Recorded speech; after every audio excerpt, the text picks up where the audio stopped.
ओम नमः शिवाय। प्रिय भक्तों, सावन का पवित्र महीना भगवान शिव की असीम कृपा प्राप्त करने का सबसे श्रेष्ठ समय माना जाता है।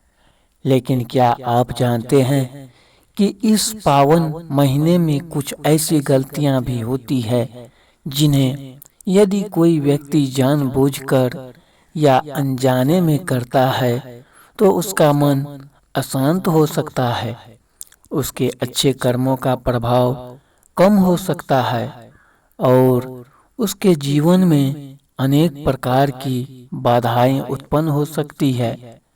आज की यह कथा पूरी तरह से नई, मौलिक और प्रेरणादायक है, जो हमें यह सिखाएगी कि सावन में किन कार्यों से बचना चाहिए और क्यों भगवान शिव केवल पूजा पाठ से नहीं बल्कि हमारे अच्छे विचार, विनम्र व्यवहार, सत्य, दया और निष्काम सेवा से सबसे अधिक प्रसन्न होते हैं। इसलिए इस कथा को अंत तक अवश्य सुनिए, क्योंकि हो सकता है कि इसमें बताई गई कोई एक बात आपके जीवन की दिशा बदल दे। बहुत समय पहले हिमालय की तलहटी में बसा एक सुंदर गांव था जिनका नाम शिवपुर था।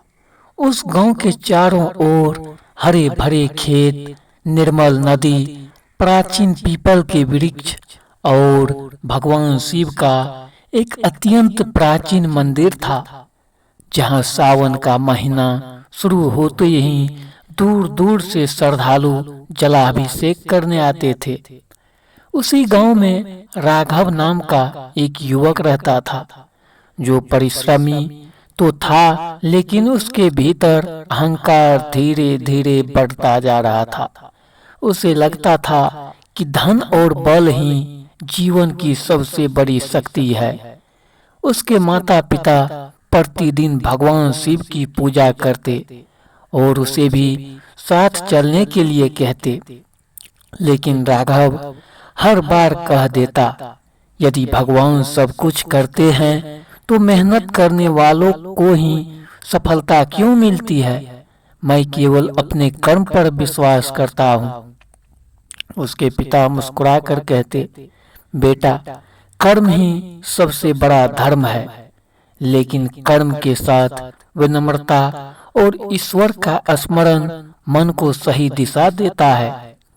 राघव उनकी बात सुनकर भी अनसुनी कर देता। सावन का पहला सोमवार आया। पूरे गांव में भक्ति का वातावरण था। मंदिर की घंटियां बज रही थी। हर हर महादेव के जयकारे गूंज रहे थे। बच्चे, बूढ़े और महिलाएं श्रद्धा से जल चढ़ा रहे थे। लेकिन राघव उसी समय चौपाल पर बैठकर लोगों का उपहास कर रहा था। उसने कहा, इन सब कर्मों से कुछ नहीं होगा। तभी वहां एक वृद्ध सन्यासी आए। उनके चेहरे पर तेज था और आंखों में अपार करुणा। उन्होंने राघव से कहा, बेटा, भगवान को जल चढ़ाना आवश्यक है या नहीं, यह अलग बात है, लेकिन किसी की श्रद्धा का उपहास करना सबसे बड़ी भूल है। सावन में विशेष रूप से अपने मन को पवित्र रखना चाहिए, क्योंकि भगवान शिव बाहरी वस्तुओं से अधिक मन की भावना देखते हैं। राघव ने उनकी बात पर ध्यान नहीं दिया और हंसते हुए वहां से चला गया। कुछ ही दिनों बाद उसके खेत में लगी फसल पर कीटों का आक्रमण हो गया। उसने बहुत प्रयास किए, लेकिन फसल लगातार खराब होती गई। उसी समय उसके व्यापार में भी नुकसान होने लगा। घर में छोटी छोटी बातों पर झगड़े होने लगे। उसके मन की शांति समाप्त हो गई। एक रात वह बहुत चिंतित होकर सो गया। स्वप्न में उसने देखा कि वह एक घने जंगल में अकेला भटक रहा है। चारों ओर अंधेरा है, रास्ता दिखाई नहीं दे रहा।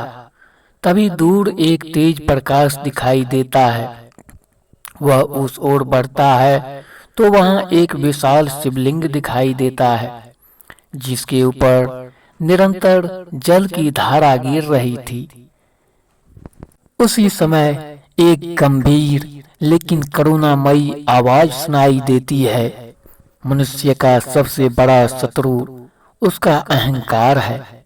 सावन में जो व्यक्ति क्रोध, झूठ, छल, नशा, दूसरों का अपमान, लालच और अभिमान नहीं छोड़ता, वह स्वयं अपने जीवन में अहंकार को आमंत्रित करता है। पूजा का अर्थ केवल जल चढ़ाना नहीं, बल्कि अपने भीतर की बुराइयों का त्याग करना है। यह सुनते ही राघव की आंख खुल गई। उसका शरीर पसीने से भींगा हुआ था। अगली सुबह वह उसी वृद्ध सन्यासी को खोजने निकला। सन्यासी नदी के किनारे ध्यान में बैठे थे। राघव उनके चरणों में बैठ गया और बोला, महाराज, मुझे क्षमा कर दीजिए। अब मुझे समझ में आ गया है कि मेरी सबसे बड़ी गलती भगवान का अपमान नहीं, बल्कि अपने अहंकार को सत्य समझ लेना है।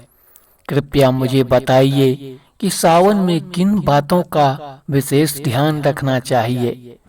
सन्यासी मुस्कुराए और बोले, बेटा, सावन में भूलकर भी किसी का दिल मत दुखाना, किसी भूखे को भोजन से वंचित मत करना, माता पिता का अपमान मत करना, झूठ और छल से दूर रहना, क्रोध पर नियंत्रण रखना, नशे से बचना, प्रकृति का सम्मान करना, जल की बर्बादी न करना और हर दिन कुछ समय भगवान शिव का स्मरण अवश्य करना। यदि कोई व्यक्ति इन बातों का पालन करता है तो उसका मन धीरे धीरे शांत होने लगता है और वही सच्ची शिव भक्ति है। राघव ने उसी दिन से अपने जीवन को बदलने का संकल्प लिया। उसने सबसे पहले अपने माता पिता से क्षमा मांगी। जिन लोगों का उसने अपमान किया था उससे भी माफी मांगी।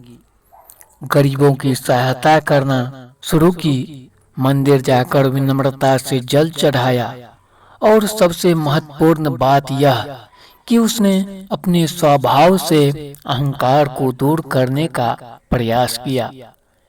कुछ समय बाद उसका मन शांत रहने लगा।